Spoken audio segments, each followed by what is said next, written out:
যেখানেই তার পোস্টিং হয়েছে সেখানেই জড়িয়েছেন নানা বিতর্কিত কর্মকাণ্ডে। তার ডিএমপি হোক আর নারায়ণগঞ্জ কিংবা গাজীপুর, দুর্দণ্ড প্রতাপে ছড়ি গড়িয়েছেন সাধারণ মানুষ থেকে রাজনীতিবিদ সবার উপর। পুলিশের সেই ডিআইজি হারুনুর রশিদের খোঁজ নেই গত 5 আগস্ট থেকে। ছাত্র জনতার অভ্যুত্থানের পর তিনি পুলিশ সদর দপ্তরের সীমানা প্রাচীর ডিঙিয়ে পালান বলে প্রচার আছে।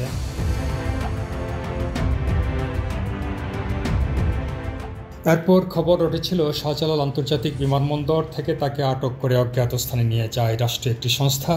সেখানে তাকে জিজ্ঞাসাবাদ করা হয় বৈষম্য বিরোধী ছাত্র আন্দোলনের সময় তার কিছু ভূমিকা নিয়ে। কার নির্দেশে বৈষম্য বিরোধী ছাত্র আন্দোলনের 6 সমন্বয়কে তুলে নিয়ে আটকে রেখেছিলেন এবং তাদের কাছ থেকে বিবৃতি আদায় করেছিলেন তা জানার চেষ্টা করা হয়। ছাত্র জনতার আন্দোলন দমনে নির্বিচার ঘরে ঘরে ডিবি পুলিশ পাঠিয়ে মানুষ তুলে আনার কাজটি কার নির্দেশে করেছেন সেটিও জানার চেষ্টা করা হয় বলে জানা যায়। 6 সমন্বয়কের সঙ্গে দেখা করতে ডিবি অফিসে গিয়েছিলেন সাবেক স্বরাষ্ট্র প্রতিমন্ত্রী সোহেল তাজ। তাকেও ফিরিয়ে দেন তখনকার ডিবি প্রধান হারুন।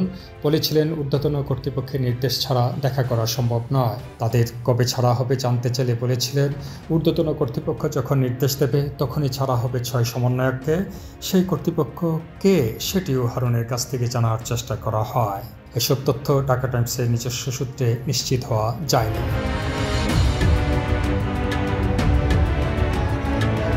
হারুনুর রশিদ এডিশনাল এসপি থাকার সময় 2011 সালের 6 জুলাই সংসদ ভবনের সামনে তৎকালীন বিরোধী দলীয় চিফ হুইপ জয়নুল আবদিন ফারুককে শারীরিকভাবে হেনস্থা করেছিলেন।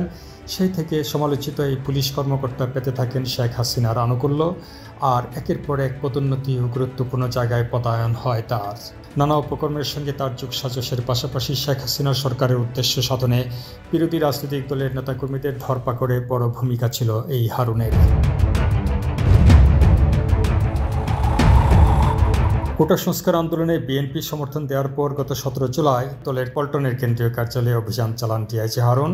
এরপর থেকে সেখানে আর কাউকে ঢুকতে দেওয়া হয়নি। গত সংসদ নির্বাচনের আগে বিএনপির অক্টোবর আন্দোলনের সময় দলের স্থায়ী কমিটির সদস্য গয়েশ্বর চন্দ্র রায়কে ধরে নিয়ে ডিবি অফিসে বেশ কয়েক ঘন্টা আটকে রাখেন হারুন।